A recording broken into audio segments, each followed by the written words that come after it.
Welcome. I'm Richard Hosnout, and I'm your host for the Wisdom Inspired Life podcast and this Wisdom Inspired Life YouTube channel. Great to have you back. Thank you.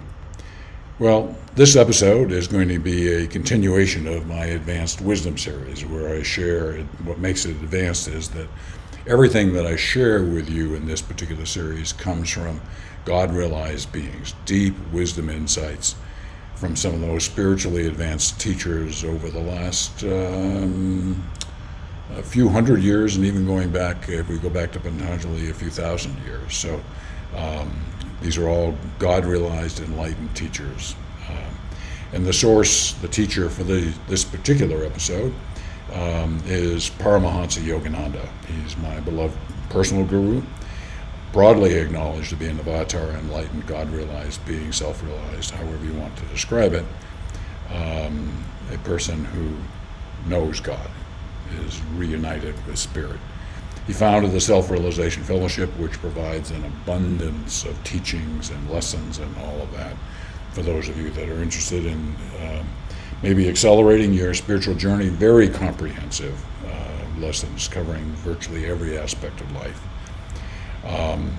And he passed in 1952, and prior to that, obviously, he wrote his book, The Autobiography of a Yogi, which has been one of the best-selling spiritual books on Amazon for decades, including many years where it's been the bestseller. So, in this particular episode, I'm going to be drawing from one of his books, God Talks with Arjuna, the Bhagavad Gita, the Royal Science of God Realization. This is a book that I've been reading for decades, and it's a book that I read 1 or 2 pages a day, every day, and when I get to the end, I go back and start reading it all over again, and again, and again. And it is that powerful for me in terms of a source of wisdom, very strong connection, great guidance and advice to help me in my journey. So, and in this particular episode, we're going to be talking about choices and habits. Least you think this is some small, insignificant topic. It isn't. This is fundamental to your ability to make progress in a spiritual journey. My personal testimony to that. So let's dive in a little bit here and understand these better. Quoting, actions of each human being are determined in several ways. A man may be guided, a man or a woman may be guided by free choice or by the influence of prenatal karmic tendencies. These are the habits and effects of actions carried over from past lives. Yes, we reincarnate. Yes, there is karmic. Yes, we build up karmic debt and balance sheet of good too. And if all of that is not resolved, all that karmic debt is not resolved in the previous life, there's a good chance we're going to carry it over into this life. And actually the life we end up choosing or selecting, conversation for another day, is often to create the conditions where we can resolve that karmic debt. Okay, so a man may be guided by free choice. His actions can be influenced by prenatal karmic tendencies, what's that here, or by suggestions of postnatal habits, which are habits that we develop, new ones that we develop in this particular life, or by environmental vibrations. There's all kinds of energies whirling around. There's energies of love and hate and chaos and all that sort of stuff. And depending the environment that we're in, the people we're working with, if we're working with very spiritually advanced people, that their energy will absolutely positively influence us. If we hang out with people who are evil and violent and all that sort of stuff, it will definitely influence the choices we make. Okay, so here's a menu of when you take an action, it's going to be influenced by free choice, things that happened in your previous life or lives, and a factor in energy that's brought into this life, That's hard for you to kind of determine, I understand, but here's the benchmark that I've developed for this. When I do something that just seems so contrary to what I would do if I were exercising free choice, and I go, why, Richard, did you do that?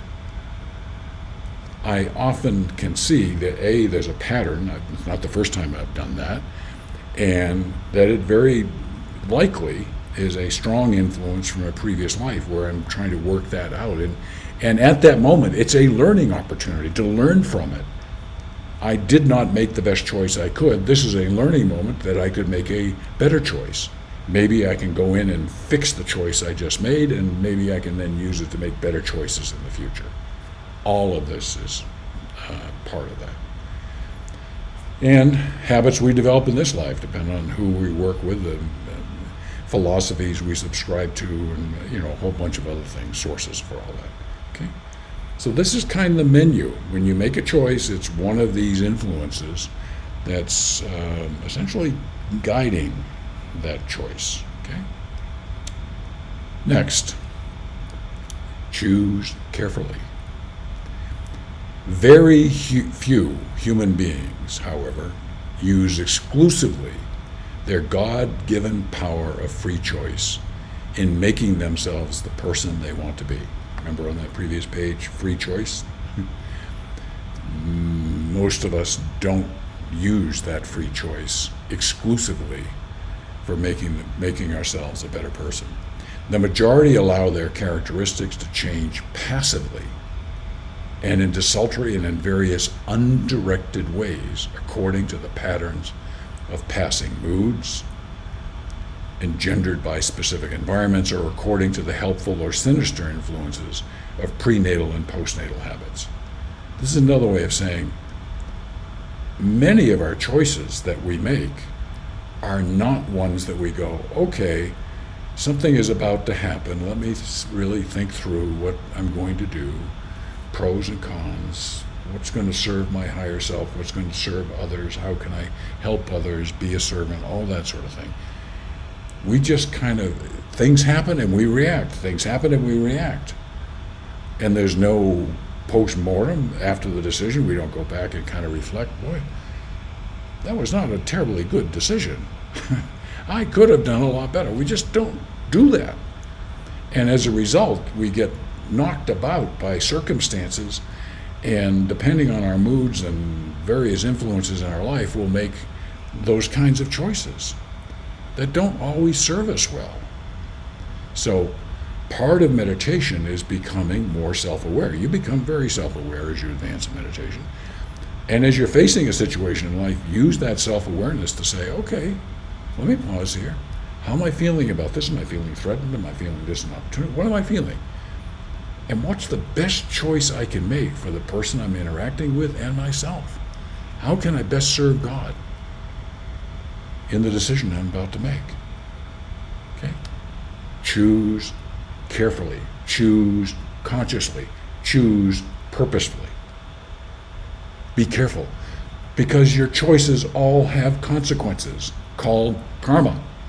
Make bad choices, you'll have bad karma that you're going to need to work out at some point. Okay?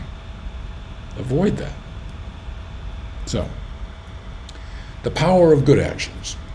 Prenatal habits establish themselves in the trenches of our subconscious mind. Remember, we have two levels of consciousness. Waking consciousness, my word, waking consciousness that I'm talking to you from, and my subconscious mind. I kind of know it's there, but I can't access it when I'm in waking consciousness. You can access both when you achieve higher levels of consciousness, like superconsciousness. A discussion for another day. I digress. Prenatal habits establish themselves in the trenches of the subconscious mind and try to influence the discriminative power of the conscious mind. Okay? Make this choice. Bad habits must not, therefore, be fed by bad actions. If you have been making bad decisions in the past that have created negative karma for you, and you continue making those same kinds of decisions again, you're only adding to your karmic debt. Don't feed them with more bad actions. They should be starved out by self-control, self-reflection, self-awareness, all that sort of stuff. And good habits strengthen with the nourishing food of good actions. One way to think about it is, what would Jesus want me to do? What would God want me to do? How can I serve God? What would Krishna want me to do? What would Buddha want me to do? What would Muhammad want me to do?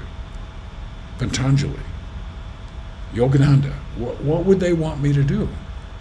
And kind of try to tap into that. Okay? Well, as always, if you want to learn more about Wisdom Inspired Life, you can go to My Wisdom Inspired Life. We've got some information there for you. There you can also listen to the Wisdom Inspired Life podcast. We've got a very good player, but you can also listen to it on Apple and Spotify and Google Play and all the places you listen to podcasts. The podcast, especially now, the new episodes are released every Saturday and Sunday. I'm in a long series right now where I'm sharing quotes from the Bhagavad Gita, like I am here. And the other weekend episode is based upon the Bible, the second coming of Christ, that have been in some episodes. Okay? So, with all that said, you know I'm on a journey. If you listen to the mission for this YouTube channel in some of the earlier episodes, you'll understand that. I'm on a journey. And I appreciate you being part of that journey today, and I look forward to continuing this journey with you.